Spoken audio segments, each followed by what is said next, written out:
Entre les rumeurs, les scandales et les changements de présidence, 2015 n'aura pas été de tout repos pour France Télévisions. Alors que Delphine Ernotte présente en ce moment même son projet stratégique à l'Assemblée nationale, l'analyste des médias Francis Gutleben, qui a collaboré pendant plus de 10 ans avec France Télé, dresse un bilan accablant pour le groupe de télévision publique dans un livre à paraître demain et intitulé « Sauvons France Télévisions ». Un livre dans lequel il donne plusieurs raisons qui expliquent selon lui cet échec, dans lequel il propose également des solutions. Francis Gutleben, bonjour. Bonjour. Merci d'être en direct avec nous sur Europe 1. D'abord, c'est un constat très dur que vous faites de France Télévisions. Est-ce qu'aujourd'hui, pour vous, c'est un bateau à la dérive ?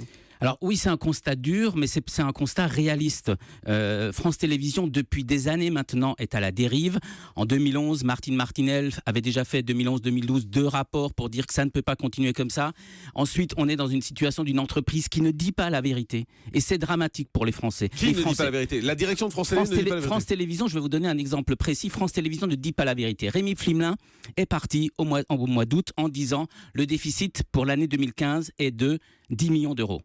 À la fin de mon livre, je révèle un entretien que j'ai eu avec le ministère de la Culture, un responsable qui connaît parfaitement la situation de France Télévisions, qui me dit que la situation du déficit de France Télévisions pour la fin de l'année est entre 50 et 60 millions d'euros.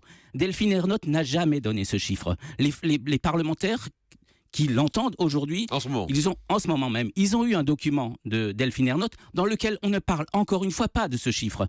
On se projette déjà en 2016 en masquant la réalité dramatique de la situation aujourd'hui. Mais ça veut dire quoi, qu'on nous ment sur les chiffres aujourd'hui ?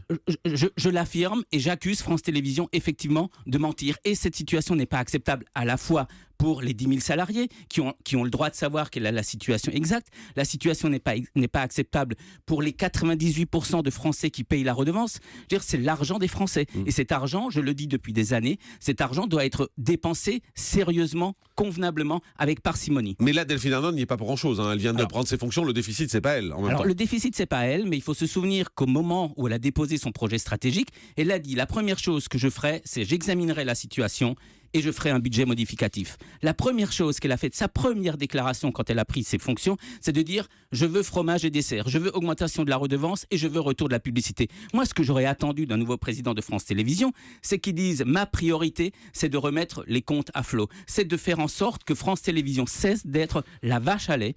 Et je répète, la vache à lait d'un certain nombre d'énormément de producteurs. C'est les producteurs qui prennent de l'argent sur France Télévisions pour vous, c'est ça ? En particulier les producteurs. Vous savez, quand une entreprise comme France Télévisions a multiplié par 2 entre 2013 et 2014 le nombre de ses prestataires, on est arrivé à 12 000 entreprises qui travaillent pour France Télévisions. Au cours de l'année écoulée, c'est 147 millions en plus. On ne peut pas en fait tout reprocher en permanence parce qu'avant on disait France Télévisions travaille toujours avec les mêmes, c'est toujours les mêmes privilégiés. Là, France Télévisions a doublé le nombre de prestataires, donc finalement ça veut dire qu'ils ont beaucoup plus de gens qui travaillent pour eux et ça c'est bien. Ça veut dire qu'il n'y a plus que quelques privilégiés qui travaillent pour France Télé. Alors d'une part c'est vrai ce que vous dites, mais d'autre part il y a 10 000 salariés à France Télévisions.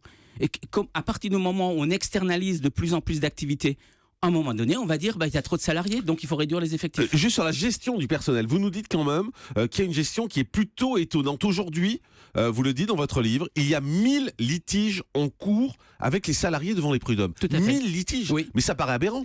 Alors ça paraît aberrant. Alors c'est notamment lié au fait du recours intensif à des contrats à durée déterminée, aux intermittents du spectacle, qui au bout d'un moment légitimement demandent une régularisation, demandent une intégration dans l'entreprise. Et oui, effectivement, on est sur des sommes absolument faramineuses. On est sur l'année dernière, 14 millions d'euros de litiges qu'il a fallu payer. L'année d'avant, il y avait une provision de 40 millions d'euros. Les charges de personnel à France Télévisions représentent 38% du budget global. Donc il y a un problème de gestion, c'est ce que vous dites. Mettons juste pour que nos auditeurs le comprennent, 38% de charges de personnel à France Télévisions, à TF1 c'est 15%. Vous avez des propositions dans ce livre aussi, vous ne faites pas juste un constat dramatique. Vous dites par exemple qu'il faut refonder France 3.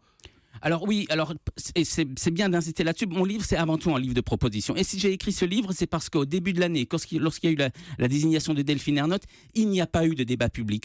Les candidats, il y a 33 candidats, certains candidats avaient des idées très très intéressantes. Tous ces gens-là n'ont pas été entendus. Refonder France 3, ça veut dire quoi concrètement? Qu'est-ce qu'on fait? Alors aujourd'hui, on est effectivement dans la situation où on dit l'audience de France 3 baisse, le coût du point d'audience a augmenté de 69% au cours des dernières années. Donc la tendance naturelle, c'est de dire ça coûte trop cher, il faut réduire. Moi, je dis il faut faire l'inverse. On parle en permanence de la notion de proximité. France 3 est le meilleur acteur de la proximité. Mais France 3 est dans une organisation sans cesse d'implantation à travers le territoire national, dans des grands centres. Moi, je dis multiplions par 2, faisons 200 implantations, que France Télévisions fasse en sorte que France 3 soit présent en tout point du territoire. Encore plus de bureaux de France 3, vous dites qu'il n'y a plus d'argent. Oui, mais en inversant les choses. Vous savez, quand on remplace des gros centres par des petites unités, c'est beaucoup plus subtil, c'est beaucoup plus léger, c'est beaucoup moins cher. Je veux dire, il y en a d'autres qui l'ont fait. Le patron de la FNAC l'a fait. Quand il est arrivé, on lui a dit il y a trop de magasins FNAC à travers la France, il faut enfermer. Qu'est-ce qu'il a fait? Il a ouvert des petites unités dans les aéroports, dans les gares, etc. Et encore une fois, je veux dire, la question pour France 3, pour France Télévisions, c'est de fixer les bonnes priorités. Il y a eu là aussi un certain nombre de documents pour dire la gestion de France Télévisions est mauvaise, les comptes ne sont pas contrôlés de manière sérieuse, etc. Si on décide qu'on a un potentiel de plus de 6000 salariés pour France 3 et que ces salariés-là, il faut les faire travailler, il faut les faire mettre en contact avec la population, on fait ce choix-là et on y va. Mais c'est ce que fait aussi Delphine Ernotte quand elle propose de créer une chaîne info, par exemple. C'est utiliser ce personnel, utiliser les forces vives de France Télévisions. Vous, dans votre livre, vous proposez même, écoutez bien, vous proposez même de supprimer les journaux, tout à fait. Les journaux télé. Tout à fait. Mais vous êtes fou? Non, pas du tout. Je suis pas fou. Je suis avant-gardiste.